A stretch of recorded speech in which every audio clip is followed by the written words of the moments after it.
Hello students, हम fourth unit study कर रहे हैं वर्क पावर एंड एनर्जी। और इसमें आज हम पढ़ेंगे मैकेनिकल एनर्जी के बारे में। आज हमारा जो टॉपिक है वो क्या है, दैट इज़ मैकेनिकल एनर्जी। तो देखिए, शुरुआत ही यहीं से है। What do you mean by the mechanical energy? तो बेटा मैकेनिकल एनर्जी क्या बताएंगे? मैकेनिकल एनर्जी अपने आप में सम है kinetic energy and potential energy का। That is mechanical energy. Mechanical energy, mechanical energy क्या बताया जाता है? मैकेनिकल एनर्जी बताया जाता है it is the sum of kinetic energy and potential energy of a body. Clear? तो क्या बताओगे? आप लिखोगे it is the sum of kinetic energy and potential energy of the body. Kinetic energy and potential energy of the body. Clear? तो आप simple way में ध्यान रखेंगे, जो मैकेनिकल एनर्जी है वो मैकेनिकल एनर्जी अपने आप में सम है। किसका सम है? Kinetic energy plus potential energy. Clear? दोनों का आप जो सम निकालेंगे वो सम अपने आप में क्या होगा? मैकेनिकल एनर्जी होगा। ठीक है? Mechanical energy is the sum of kinetic energy and potential energy. और बेटा नेक्स्ट आता है, हमने प्रूव करना है that is mechanical energy of the freely falling body is conserved. तो देखिए क्या है, हमने प्रूव करना है mechanical energy of freely falling body is conserved. Mechanical energy of freely falling body, freely falling body is conserved, is conserved। तो हमने prove करना है मैकेनिकल एनर्जी। किसकी मैकेनिकल एनर्जी बेटा? फ्रीली फॉलिंग बॉडी की मैकेनिकल एनर्जी क्या होती है? कंजर्व्ड होती है। तो इसको प्रूव करने के लिए एक सिंपल सा पॉइंट समझ लीजिए। मान लीजिए एक बॉडी है जिसका मास है m। क्लियर? मान लीजिए एक बॉडी है जिसका मास क्या है? m है, which is at a height h about the earth surface. मान लीजिए वो अर्थ सरफेस से h हाइट पे है। और कहां पे है? At point A। क्लियर? और ये यहाँ से यहाँ तक का डिस्टेंस, ये जो हाइट है ये अपने आप में क्या है? That is h। और मान लीजिए बॉडी को हम वहाँ से फ्रीली ड्रॉप करते हैं, बीच में कहीं भी आएगी, वो मान लीजिए पॉइंट B, और अर्थ सरफेस पे जो पहुँचेगी वो पॉइंट C। तो अब हम क्या करेंगे, जो पॉइंट B है, पॉइंट B मान लीजिए x डिस्टेंस नीचे है। कितना डिस्टेंस नीचे है? x डिस्टेंस नीचे है। तो सिंपल सी बात है, ये जो गैप बच गया, ये गैप कितना बचा? h माइनस x बचा। और अब हम क्या करेंगे? मैकेनिकल एनर्जी निकालेंगे। एक बार पॉइंट A पे निकालेंगे, एक बार पॉइंट B पे निकालेंगे, और एक बार निकालेंगे पॉइंट C पे। क्लियर? और अगर तीनों जगह मैकेनिकल एनर्जी सेम आएगी तो इसका मतलब mechanical energy freely falling body की क्या है? कंजर्व्ड है। क्लियर? तो सबसे पहले पॉइंट A को डील करेंगे। Now at point A, point A को डील कर रहे हैं।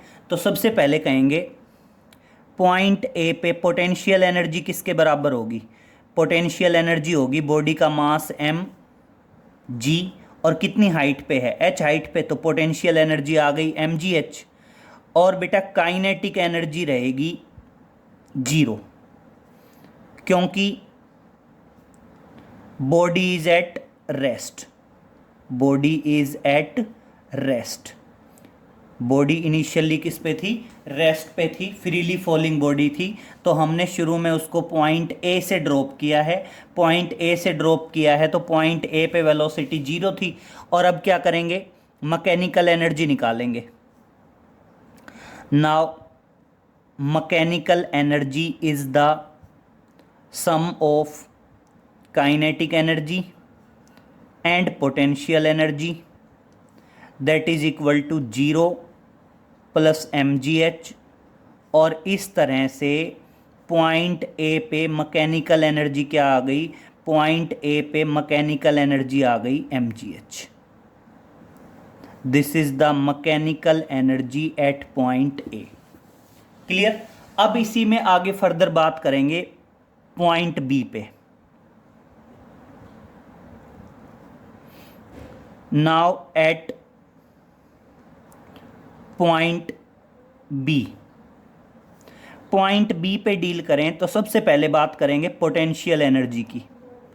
पोटेंशियल एनर्जी क्या होगी, mg, और h की जगह क्या आएगी, पॉइंट बी की हाइट है h माइनस एक्स, तो इसलिए पोटेंशियल एनर्जी आई mgh minus mgx। This is the potential energy at point B. और बेटा काइनेटिक एनर्जी के लिए मेरे को चाहिए वेलोसिटी एट पॉइंट बी, तो हम क्या करेंगे,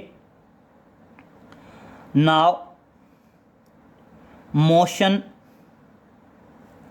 from A to B, motion from point A to point B, initial velocity 0। बेटा इनिशियल वेलोसिटी क्या है, 0 है ना, क्योंकि बॉडी को ड्रॉप किया था यहां से। और बेटा जब बॉडी डाउनवर्ड मूव करके आती है तो एक्सेलरेशन किसके बराबर होता है, एक्सेलरेशन ड्यू टू ग्रेविटी के बराबर है। और बेटा ए से बी तक का डिस्टेंस क्या है, x। और अब फॉर्मूला लगा दो, v² minus u² is equal to 2as। तो v² minus 0 is equal to 2, acceleration की जगह g और डिस्टेंस की जगह x। और इस तरह से v² क्या किसके बराबर आ गया, v² is equal to 2gx आ गया। v² किसके बराबर आ गया, 2gx के बराबर आ गया। That is velocity at point B, velocity at point B. तो देखो पॉइंट बी की वेलोसिटी आ गई। अब क्या करेंगे बेटा, काइनेटिक एनर्जी निकाल देंगे पॉइंट बी पे। तो देखिए हम बात करते हैं kinetic energy at point B. तो देखिए शुरुआत है, therefore kinetic energy at point B किसके बराबर होगा, हाफ एम v²। और देखिए बेटा हाफ m, और बेटा v² की वैल्यू अभी अभी हमने निकाली है, v² की वैल्यू क्या आई, 2gx आई थी, 2gx। और इस तरह से काइनेटिक एनर्जी किसके बराबर आ गई, mgx के बराबर आ गई। और अब क्या करेंगे, मैकेनिकल एनर्जी। अब आप सिंपल वे में चलेंगे कि हमारी मैकेनिकल एनर्जी क्या आएगी, मैकेनिकल एनर्जी आ जाएगी that is the sum of kinetic energy plus potential energy. तो देखिए काइनेटिक एनर्जी है mgx और पोटेंशियल एनर्जी हमारी दो आई थी, mgh माइनस mgx। mgx से mgx कैंसिल और इस तरह से मैकेनिकल एनर्जी आ गई mgh। और इस तरह से फाइनल आपकी जो मैकेनिकल एनर्जी है वो मैकेनिकल एनर्जी किसके बराबर आ गई, मैकेनिकल एनर्जी बराबर आ गई mgh के। तो देखिए ये मैकेनिकल एनर्जी आई कहाँ पे, पॉइंट बी पे। समझें जरा, हमारा पॉइंट था कि हमने ए की मैकेनिकल एनर्जी निकाली mgh, फिर हमने मैकेनिकल एनर्जी निकाली बी की। पहले पोटेंशियल एनर्जी mgh होती है, पोटेंशियल एनर्जी हाइट की जगह बी की हाइट है h minus x. Clear.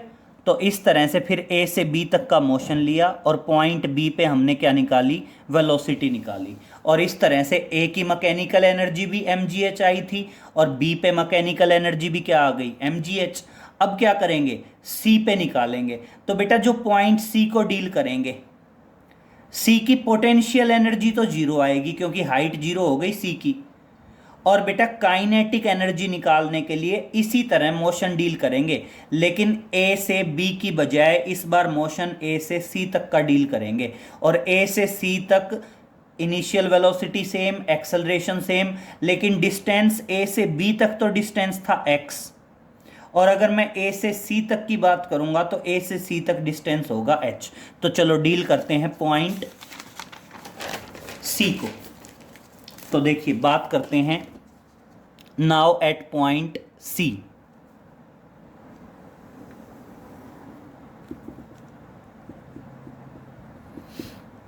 Now at point C. तो देखिए पॉइंट सी पे पोटेंशियल एनर्जी एम जी और एच की जगह जीरो, और इस तरह से पोटेंशियल एनर्जी क्या आ गई, ज़ीरो आ गई। और काइनेटिक एनर्जी के लिए क्या करेंगे, मोशन डील करेंगे। Now motion from A to C. A से सी के मोशन को डील करेंगे, इनिशियल वेलोसिटी जीरो। और मैंने बताया था जब भी कोई बॉडी फ्रीली फॉल हो तो एक्सेलरेशन जी के बराबर। और देखिए डिस्टेंस एस था, एस की बजाय इस एक्स की बजाय इस बार क्या लेंगे, एच लेंगे। और क्या आ जाएगा, v square minus u square is equal to 2as। तो v square minus zero is equal to 2। Acceleration की जगह जी और एस की जगह एच। तो वी स्क्वेयर किसके बराबर आ गया, 2gh के बराबर आ गया। और ये अपने आप में क्या है, that is velocity at point C. V square है, वेलोसिटी का स्क्वेयर है। तो यहाँ पे v क्या है, वेलोसिटी एट पॉइंट सी आ गया। अब देखिए बात करेंगे therefore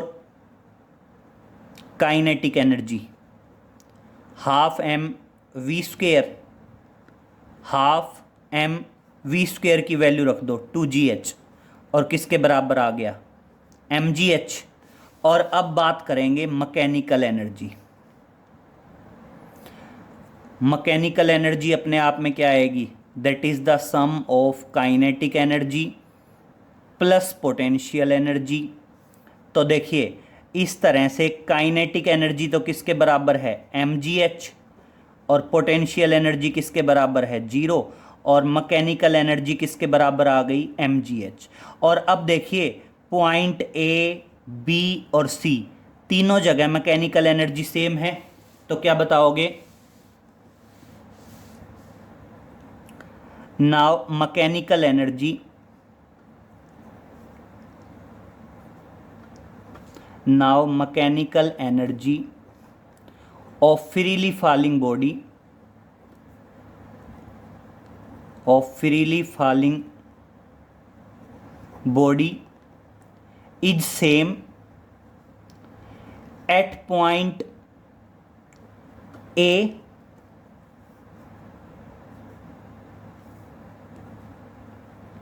point B and point C.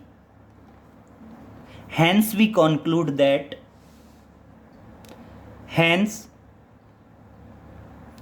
we can say that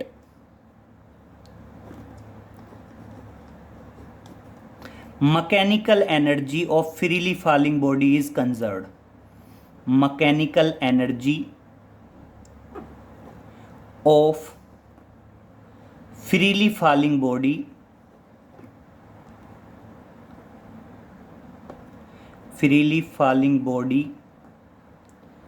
is conserve.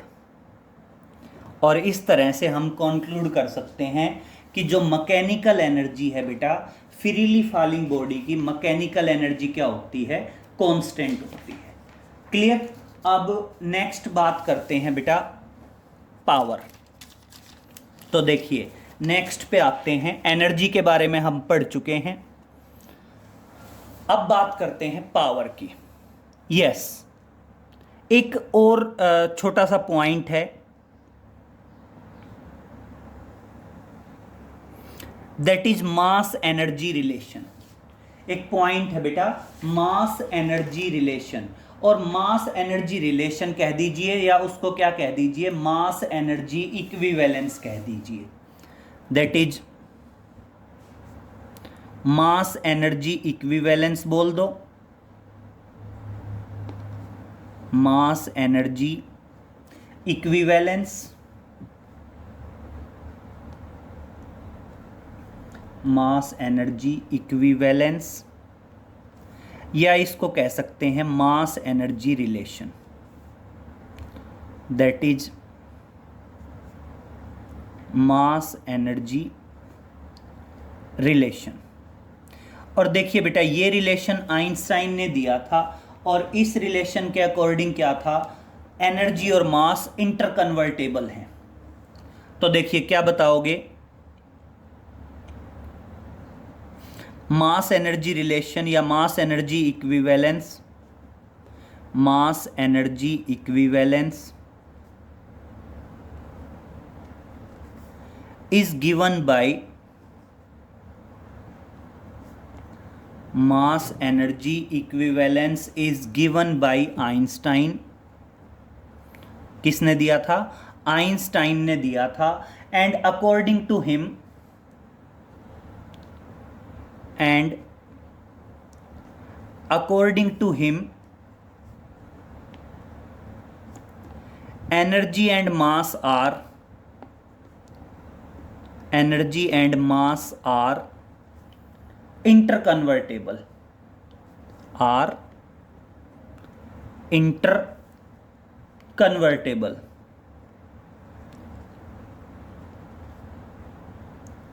कि एनर्जी और मास क्या हैं, इंटरकन्वर्टेबल हैं। और रिलेशन क्या दिया बेटा, E is equal to mc square.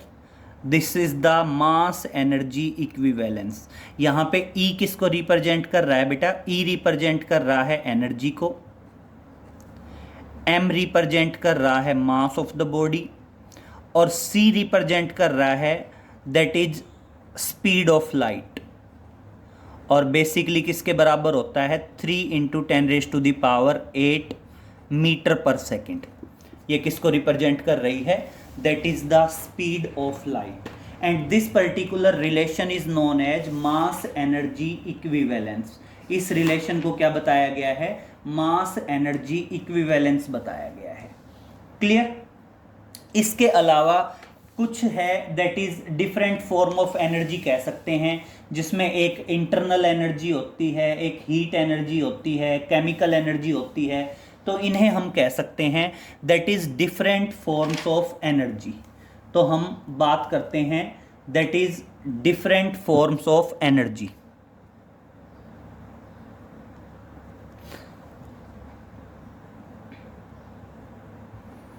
That is different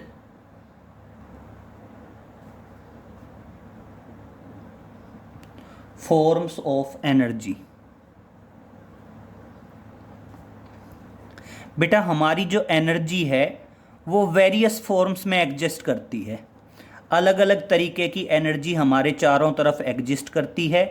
तो अब बात करेंगे वेरियस फॉर्म्स ऑफ एनर्जी की। और बेटा वेरियस फॉर्म्स ऑफ एनर्जी में सबसे पहले मान लीजिए हम बात करते हैं इंटरनल एनर्जी। मान लीजिए आती है दैट इज इंटरनल एनर्जी। बेटा नाम से ही पता चल रहा है इंटरनल मतलब किसी बॉडी के अंदर जो एनर्जी होती है उस एनर्जी को क्या कहते हैं, इंटरनल एनर्जी कहते हैं।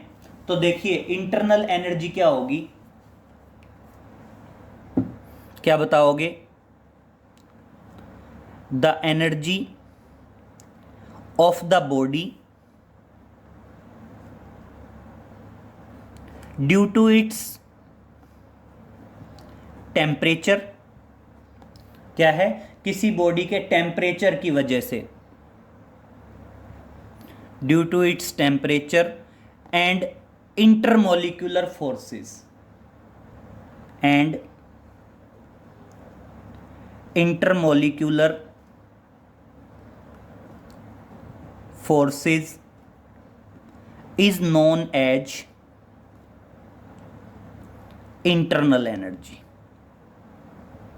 is known as internal energy. Clear बेटा? किसी भी बॉडी के अंदर उसके टेम्परेचर या इंटरमोलिकुलर फोर्सेस की वजह से जो एनर्जी होती है उसे क्या कहते हैं बेटा? That is known as the internal energy. Clear? अब नेक्स्ट आता है बेटा हीट या थर्मल एनर्जी भी बोलते हैं। हीट या थर्मल एनर्जी क्या है बेटा? किसी भी ऑब्जेक्ट के अंदर जो एनर्जी होती है, disorderly motion of the molecules is known as thermal energy. Basically temperature की वजह से कह सकते हैं या हीट की वजह से कह सकते हैं, वो हीट एनर्जी या आपकी थर्मल एनर्जी होती है। एक होता है बेटा that is chemical energy. Next बात करते हैं दैट इज केमिकल एनर्जी।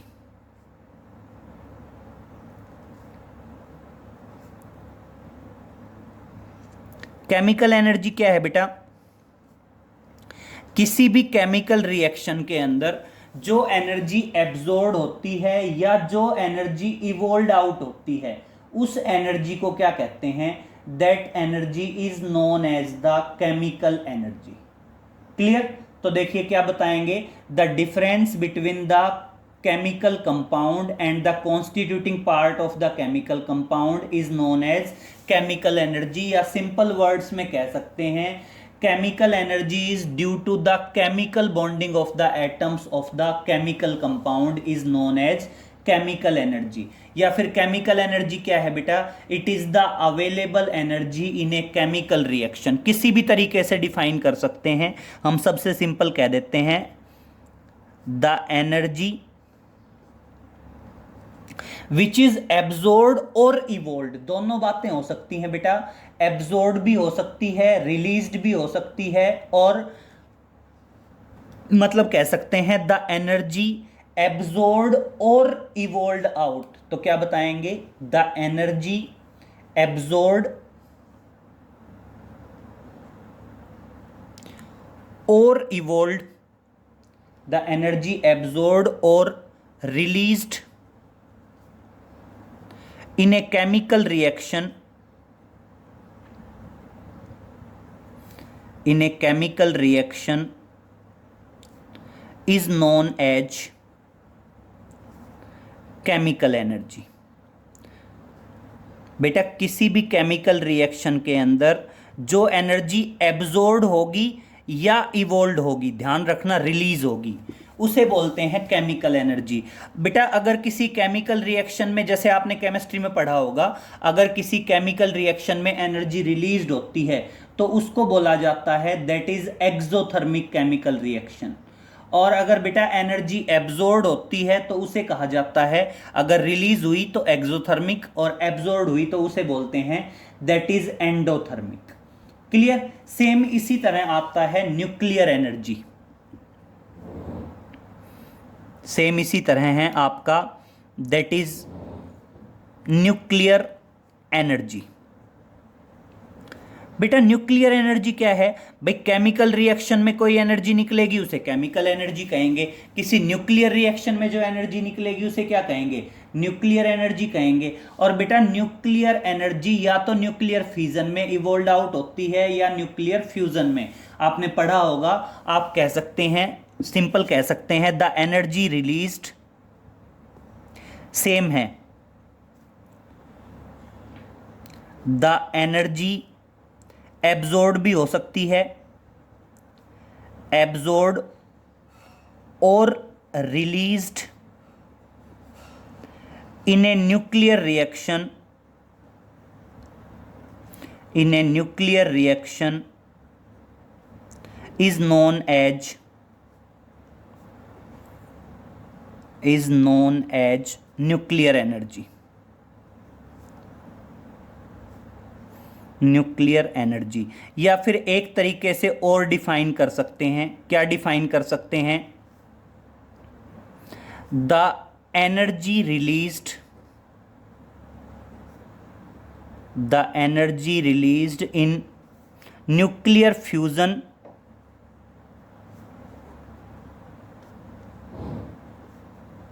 और nuclear fission is known as nuclear energy. Clear बेटा? किसी भी न्यूक्लियर फिजन या फ्यूजन के अंदर जो एनर्जी रिलीज होती है उसे क्या कहा जाता है? न्यूक्लियर एनर्जी कहा जाता है। एक आता है बेटा transformation of energy into other forms. Transformation of energy क्या है बेटा? क्या बताओगे? Energy can be transformed, energy can be converted into one form of energy into another form of energy and this is known as transformation of energy। तो ध्यान रखेंगे, एक आएगा that is transformation of energy। बेटा transformation of energy में क्या बताओगे?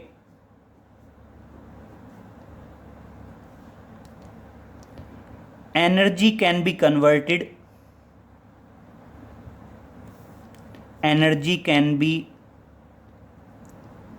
converted from one form of energy to other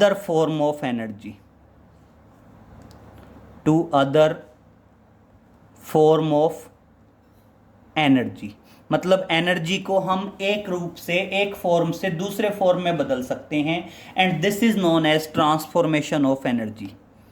and this is known as transformation of energy,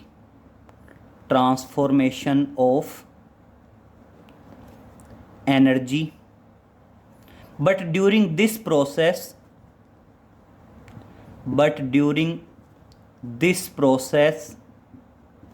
the total energy remain conserved,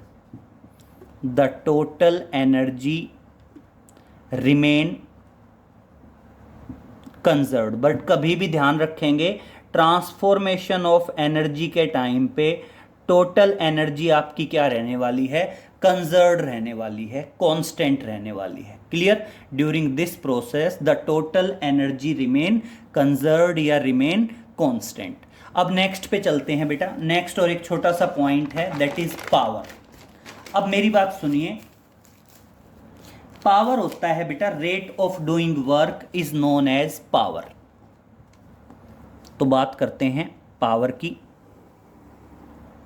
और पावर में बताएंगे the rate of doing work by a body, the rate of doing work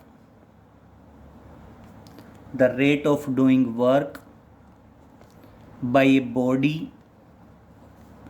is known as